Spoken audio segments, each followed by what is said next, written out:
నమస్తే మామ. అయితే మన బండి పోయిన మ్యాటర్ మీకు తెలిసిందే. అయితే పోలీసు వాళ్ళకి ఫోన్ చేసి కంప్లైంట్ చేసినాం. కంప్లైంట్ అంతా అయిపోయింది. ఇక లాస్ట్కి ఆడు ఏమన్నాడు, మెయిల్ చేసిరు దొరికితే చెప్తామని. ఇక లాస్ట్కి మన బండి ఎన్నో దొరికిందంట. హెడ్ ఫర్ షేర్లో ఎన్నో ఉండేనంట బండి. హెడ్ ఫర్ షేర్ పోలీసు వాళ్ళకి ఎన్పిఆర్లో దొరికిందంట బండి. ఎన్పిఆర్లో బండి దొరకగానే వాళ్ళు ఏం చేశారు, బండి రికవర్ చేసారు. ఇల్లు తెచ్చుకుందామని పోతే రికవరీకి ఫోన్ చేసిన. రికవరీ అంటాడు పోలీసు వాడు ఇంకా హోల్డ్లో పెట్టుకుండా పోలీసు వాళ్ళకి ఫోన్ అంటాడు.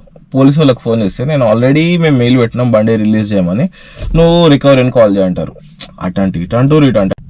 సరే అని చెప్పి ఇది ఆధారం వచ్చాడు అని చెప్పి పిఎస్కోనా డైరెక్ట్. పిఎస్కోతే ఆమె విషయం ఏమంటుంది, ఏదైతే పోలీస్ ఉన్నాడో ఇన్వెస్టిగేషన్ ఆఫీసర్ నీ కేసుకి, అతను ఇప్పుడు ఆఫ్లో ఉన్నాడు, ఆయన వచ్చినాక ఆయన నీకు అప్డేట్ చేయగలుగుతాడు. So just wait for him అంటుండు. బండి దొరికి కూడా ఒక రోజు అవుతున్నట్టుంది. ఇంకా ఆయన మెయిల్ పెట్టాలంట. ఏందో పంచాయతీలు అది. తెచ్చిస్తే బండి అటు ఇచ్చేద్దామని నేను ఉన్నా. ఆ బండి అది కాదు యాక్చువల్లీ, అది వేరే వాళ్ళది. జాగ్రత్తగా ఉండాలి. ఇట్లాంటి దొంగతనాలు మస్తు అవుతుంటాయి. ఫోన్లో ఒకటి ఈజీగా స్నాచ్ చేసుకుంటారు. పర్టికులర్గా సెంట్రల్ లండన్లో ఫోన్ స్నాచింగ్ ఒకటి, బండ్లు దొంగతనం ఒకటి చాలా కామన్. లిటరలీ పిచ్చ లైట్ పోలీసులు కూడా అనుకుంటారు దొరుకుతుంది.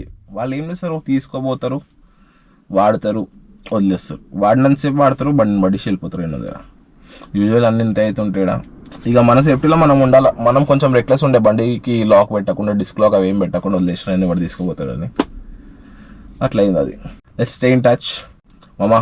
Do like, do share and subscribe to the channel guys. That would be very much appreciated. Thank you.